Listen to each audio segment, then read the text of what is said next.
दिल्ली के मुख्यमंत्री अरविंद केजरीवाल की गिरफ्तारी को चुनौती देने वाली केजरीवाल की याचिका पर सुप्रीम कोर्ट में सुनवाई हुई। जस्टिस संजीव खन्ना की अध्यक्षता वाली बेंच में ईडी के लिए पेश एएसजी एसबी राजू ने दलीलें दी। सुनवाई के बाद फिलहाल कोर्ट में अपना फैसला नहीं सुनाया है। सुनवाई अभी बाकी है। अब गुरुवार 9 मई को सुनवाई होगी और फिर फैसला आएगा। पिछली सुनवाई में कोर्ट ने ईडी से कहा कि वो केजरीवाल की अंतरिम जमानत पर विचार कर सकता है। राजू ने दलील देते हुए कहा कि इस मामले में हवाला ऑपरेटरों के माध्यम से 100 करोड़ रुपए का नकद लेन देन हुआ। जस्टिस खन्ना ने पूछा कि 100 करोड़ रुपए की रिश्वत 2 सालों में 1100 करोड़ रुपए कैसे हो गई। राजू ने कहा कि इससे शराब कंपनियों ने 900 करोड़ का मुनाफा कमाया। जस्टिस खन्ना ने कहा 100 करोड़ अपराध की आय थी, ये 2 या 3 वर्षों में 1100 करोड़ कैसे हो गई। ये रिटर्न की एक अभूतपूर्व दर से हुई वृद्धि है। एएसजी ने कहा 590 करोड़ थोक व्यापारी का मुनाफा है। इस पर कोर्ट ने कहा अंतर लगभग 338 करोड़ था। ये पूरी चीज अपराध की आय नहीं हो सकती। एएसजी राजू ने कहा सीआरपीसी की धारा 164 के तहत दिया गया बयान मजिस्ट्रेट के समक्ष दिया गया एक स्वतंत्र बयान होता है। राजू ने कोर्ट को बताया कि 9 मार्च को पहली गिरफ्तारी हुई थी। जस्टिस खन्ना ने एएसजी राजू से पूछा जिन बयानों के हवाले से आपकी कल्पना हो सकता है कि किकबैक दिया गया हो। राजू ने ये कहा कि हम अपनी जांच को इन बयानों के आधार पर केस को आगे बढ़ा रहे हैं। हमें उसमें कामयाबी भी मिल रही है।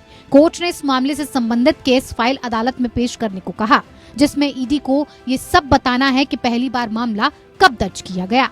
मनीष सिसोदिया को जब गिरफ्तार किया गया था उस समय की भी सभी फाइल देनी होंगी। कोर्ट ने ECIR रजिस्टर होने, शरद शेट्टी की गिरफ्तारी और सिसोदिया की गिरफ्तारी से पहले और गिरफ्तारी के बाद के दस्तावेज मांगे। ईडी को शरद रेड्डी की गिरफ्तारी और 164 के बयान की केस फाइल भी देने को कहा है। जस्टिस खन्ना ने कहा कि 2 सालों से जांच चल रही है। ये किसी भी जांच एजेंसी के लिए सही नहीं कि मामलों की जांच 2 सालों तक चलती रहे। कोर्ट ने कहा कि हमें देखना है कि क्या केजरीवाल की गिरफ्तारी में पीएमएलए धारा 19 के प्रावधानों का पालन किया गया या नहीं। एएसजी राजू ने कहा कि केजरीवाल को दोष मुक्त करने वाला एक भी बयान नहीं है। जस्टिस संजीव खन्ना ने पूछा कि बयानों में केजरीवाल का नाम पहली बार कब लिया गया। एएसजी राजू ने कहा कि पिछले साल 23 फरवरी को बुची बाबू के बयान में उनका नाम आया।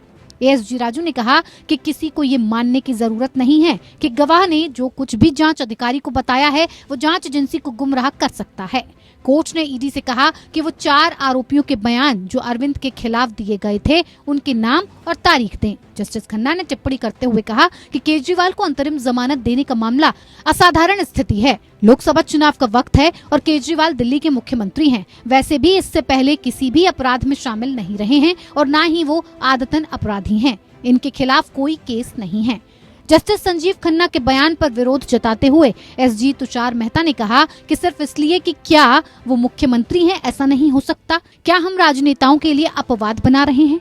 क्या चुनाव के लिए प्रचार करना ज्यादा महत्वपूर्ण होगा? जस्टिस खन्ना ने कहा कि ये अलग बात है कि चुनाव 5 साल में एक बार होते हैं। राजनीतिक लोगों के साथ अलग व्यवहार नहीं किया जा सकता और हम इससे सहमत हैं। एसजी ने कहा कि वो मेडिकेशन में गए, पिछले 6 महीने तक समन टालते रहे। अगर पहले सहयोग करते तो हो सकता था कि गिरफ्तारी ही न होती। इसीलिए अंतरिम जमानत पर विचार करते समय इन बातों पर ध्यान दिया जाना चाहिए। एसजी ने कहा कि देश की सबसे बड़ी अदालत से कोई गलत संदेश नहीं जाना चाहिए। अगर ऐसा होता है तो ये दुर्भाग्यपूर्ण और गलत संदेश होगा। हालांकि कोर्ट ने कहा कि हम कोई कमेंट नहीं करना चाहते। एसजी ने कहा आप इसको अपवाद मत मानिए। उनको दी गई राहत एक आम आदमी को हतोत्साहित करेगी। उन्होंने कहा कि अगर आप सीएम हैं तो आपको अलग ट्रीटमेंट मिलेगा। अगर ऐसा हुआ तो देश का हर नागरिक जमानत मांगते हुए याचिका दाखिल करेगा। सिंघवी ने कहा कि सिर्फ 2 लोगों के बयानों के आधार पर गिरफ्तार किया गया। उनके पास कोई मटेरियल नहीं था। केजरीवाल सीबीआई के सामने पेश हुए थे और जवाब भी दिया था। इतना ही नहीं, ईडी के समन का जवाब भी दिया। कोर्ट ने कहा कि अगर हम आपको अंतरिम जमानत देते हैं और आप सीएम के तौर पर ऑफिशियल ड्यूटी करते हैं तो ये कॉन्फ्लिक्ट होगा। आप पार्टी के निर्वाचित प्रतिनिधि होने के नाते और अगर आपको अंतरिम जमानत दी जाती है तो आपका कार्यालय में उपस्थित होना कितना उचित है। इसके कई प्रभाव हो सकते हैं। कोर्ट ने पूछा कि क्या आप ऑफिस जाकर बैठकों में भाग लेंगे? क्या आप फाइलों पर हस्ताक्षर कर सकते हैं?